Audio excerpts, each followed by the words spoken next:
Hello বন্ধুরা, কেমন আছো সকলে? তো দেখো, আজকে রবিবার আর চলে এসেছি রবিবারে দুপুরে কি কি রান্না করব সেই সমস্ত কিছু মেনু নিয়ে তোমাদের সামনে। তো চলো দেখতে থাকো। এদিকে দেখো চিকেন আছে কাতলা মাছ, মাছের তেল, আর একদিকে তো ভাত বসিয়ে দিয়েছি, আর এদিকে আছে কলমি শাকও কেটে ধুয়ে বেছে সমস্ত কিছু একদম কাটাকুটি বাটাবাটি করে নিয়েই বসেছি, যাতে কোনো রকম দেরি না হয়। কারণ দেরিটা অলরেডি আমি আগে থেকেই করে ফেলেছি, কারণ যেহেতু আজকে রবিবার ঘুম থেকে উঠতে অনেকটাই লেট করে ফেলেছি। আর এখন চলছে রান্নাঘরে ঝড়, মানে ঝড় উঠেছে আর কি, রান্নার ঝড়। সেই ঝড়টা সামাল দিতে কিন্তু আমাকে একাই হবে। তো যাই হোক, ভাতটা তো এদিকে হয়ে গেছে, আর এদিকে কলমি শাক ভাজাটা বসিয়ে ঢাকা চাপা দিয়ে দিয়েছি, আর এদিকে কাতলা মাছগুলোকে লবণ হলুদ মাখিয়ে নিচ্ছি খুব ভালোভাবে। ভাত হয়ে গেছে, শাক ভাজা হয়ে গেছে, আর মাছগুলোও ভালোভাবে ভাজা হয়ে গেছে।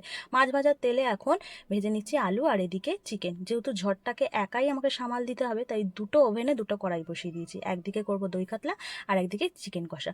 সমান তালে তাল মিলিয়ে দুটো কড়াইতেই প্রথমে গোটা গরম মশলা তেজপাতা ফোড়ন দিয়েছি, আর দিয়েছি কুচনো পেঁয়াজগুলো খুব ভালোভাবে লাল করে ভাজা হচ্ছে। এরপর দেখো, দই কাতলার জন্য পেঁয়াজটা ভাজা হয়ে গেছে, তার মধ্যে আদা রসুন কাঁচা লঙ্কা বাটা দিয়ে দিয়েছি, আর দিয়েছি গুঁড়ো মশলা সেম।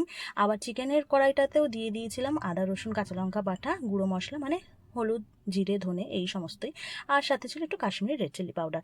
সমস্ত মশলা দুটো কড়াইতে খুব ভালোভাবে কষিয়ে নিচ্ছি। এদিকে দেখো, মাছের মানে কাতলা মাছের কালিয়ার জন্য মশলাটা প্রায় রেডি হয়ে গেছে, আর এদিকেও মশলাটা একটু কষিয়ে চিকেনগুলো দিয়ে দিচ্ছি।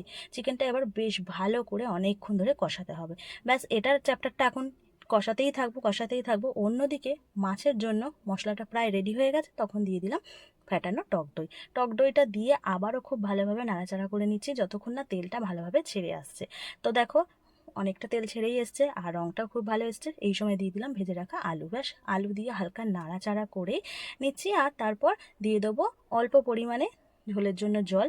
তো বন্ধুরা, দই কাতলা কিন্তু আমার শাশুড়ি মায়ের ভীষণ ফেভারিট, আজকে মায়ের রিকোয়েস্টে বানাচ্ছি। আর অন্যদিকে দেখো, চিকেন কষাটা চলছে, মানে এখান থেকে এখনও অনেকটা কষানো বাকি আছে। আর এদিকে মাছের জন্য মশলাটা পুরো রেডি, এবার ঝোলটা দিয়ে দিলাম। তো ব্যাস, ঝোল ফুটে উঠলে একে একে কাতলা মাছগুলো মানে ভাজা মাছগুলো আর কি দিয়ে দিলাম।